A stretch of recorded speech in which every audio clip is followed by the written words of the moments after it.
Hello YouTube, this is Darkon633 and we're taking a look at another Transformers review.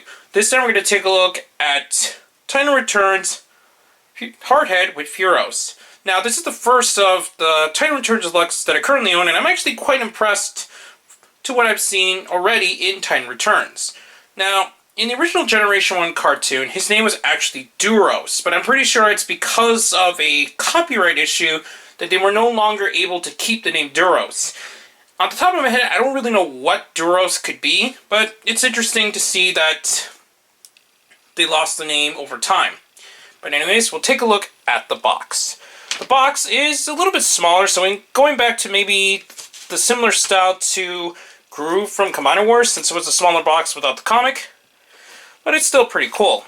It has a really cool picture of Hardhead with Furos there, picture of his vehicle mode, and transforms in 12 steps with bio and so on. Accessories includes obviously the Headmaster, 2 weapons, and the really cool stack cards we've seen already. I'm really liking these stack cards, and I think these are still some of the best cards we've gotten in general. Now we're going to take a look at Hardhead specifically. One thing to note is, because it has 2 weapons, which I'm still very happy that Hasbro is including more than 1 weapon, since a lot of the other characters either just had the Combiner Port weapon and a standard weapon, but this time, since it's no longer Combiner Wars, it's nice to see we have 2 standard weapons. One being the shoulder cannon, which is kind of interesting to see, since a lot of the other characters with shoulder cannons either did not come with one, or in the case of Hound from Universe, didn't have a secondary weapon. So it's still cool to actually see that. The one thing is that I wish this character at least came with the second weapon, but it's understandable since they already went ahead and released another weapon with the character to begin with, so I do give some credit there. Articulation-wise, his shoulders are on ball joints, can go 360 and move out quite a bit due to transformation, though on mine, even though it doesn't pop out all the time, it does pop off a little easy actually, from what I've seen. He has a single 90-degree elbow joint with a swivel, and hands can go in and out a bit due to transmission, but he does have wrist swivels which are really tight. He does not have waist articulation, but he has ball joints in the hips, swivels in the thighs, just about 90 degrees in the knees, and his feet can pivot kind of, but that's a transformation point.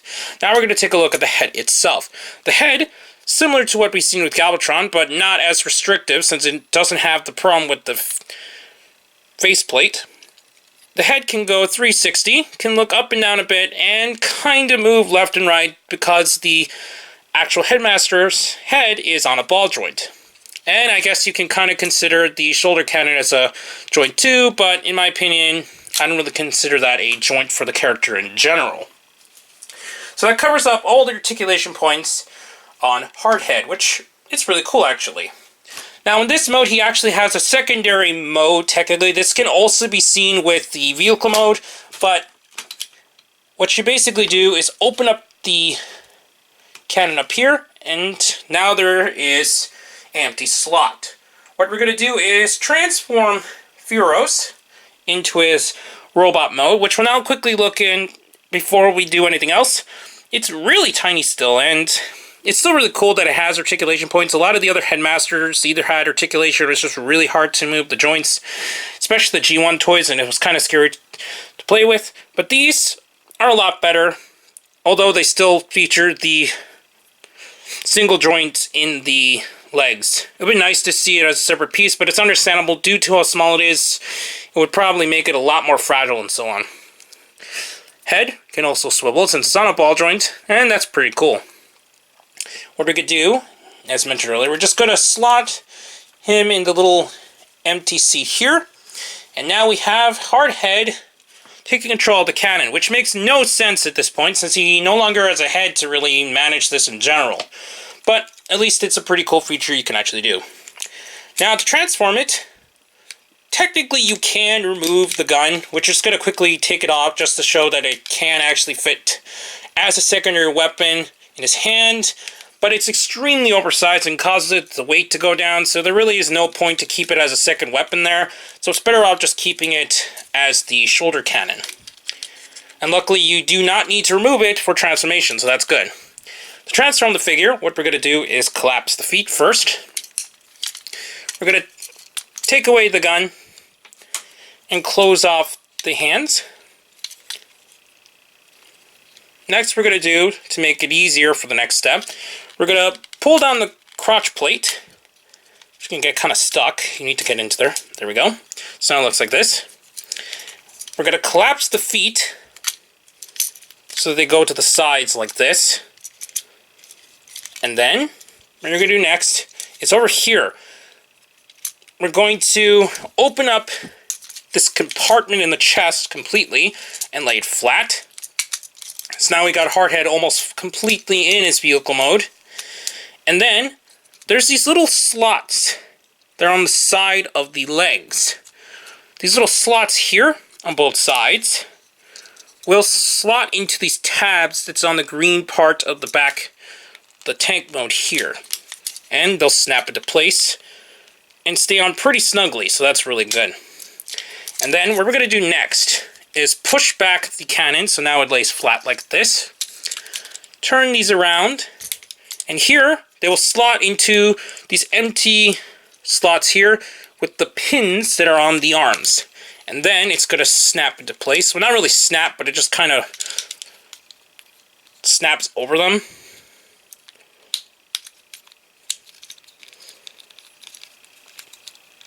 And there we have Hardhead completely in its vehicle mode. Now, Hardhead in its vehicle mode is actually where the figure shines quite a bit. It is extremely reminiscent of the original G1 counterpart, even to the point it actually looks pretty close to the G1 toy. Obviously, on the G1 toy, the canopy was actually placed in a different location, and you could actually slot the gun on the side here, but it's no longer prevalent in this version. Basically, now you could just slot the gun on top of the cannon there. The canopy can open, and you can actually put the Titan Master inside. It's kind of hard to get into, though. You do need to stick your nail in there. And you can actually put the Target Master, not the Target Master, but the Headmaster, or Titan Master as it's called now, and slot it inside. And now he's ready to roll into battle, and that's really cool.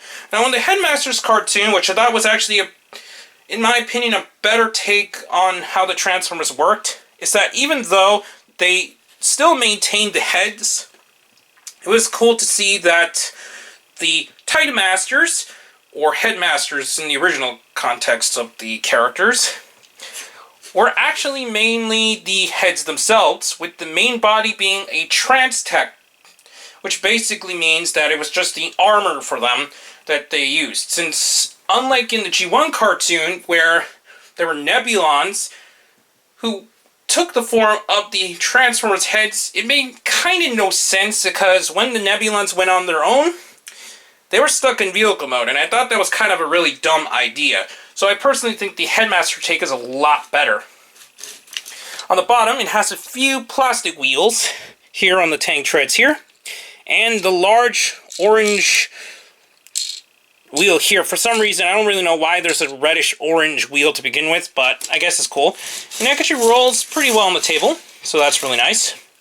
And similar to what we've seen in the robot mode, we can actually open up this compartment again. And if you wished, you can put the Titan Master in the seat. And in this mode, it makes a lot more sense in the way that the... One second, he's a little stuck there. Okay. Makes a lot more sense that he works here. So, I think that's pretty cool, and I think Hasbro did a very nice job making a new version of the character. So, final thoughts for Hardhead. I think Hasbro did a fantastic job designing the character, and it has a lot of the G1 designs still featuring on the toy itself, and I think that's really cool. Basically, it seems to be a full-on updated G1 design, with obviously there's a few changes here and there, but they knocked it out of the ballpark with Hardhead, and I'm really impressed with the first wave of the Titan Returns Deluxes already. Skullcruncher, on the other hand, which we'll get to next, isn't as impressive, but it still does good for what it needs to do. So I highly recommend picking up Hardhead, especially if you're a fan of Headmasters or Autobots in general. Now we're just going to do a quick size comparison, since the other Autobot Headmasters, at least the actual Headmasters, are not out in stores yet. I'm just going to quickly have a little comparison with Function X1 Chrome Dome, since right now this is my stand-in from Chrome Dome for the longest time until the new one came out, and this is a little bit taller just by the way they're designed. I think this figure was made during the time where a lot of the Deluxes are just a little bit taller to begin with, so it's understandable why he's a little taller, but it does still look nice together, even though obviously this is a custom version versus an actual official product, but I think it works really nicely on display regardless. So anyways, I highly recommend picking up Hardhead. I got this on BBTS along with Skullsmasher, and I'll actually be getting the Japanese version of Blur, so I won't be actually reviewing the Hasbro version. And I'd still need to pick up a Scourge eventually, but for now, I'll be reviewing at least Skullsmasher next. Anyways, please subscribe and check out Hero Taku and Hero Club. Please check my Twitter under DarkCon633, and please check down the other channels down below. I'll be back with more reviews, but for now, let me say to you too.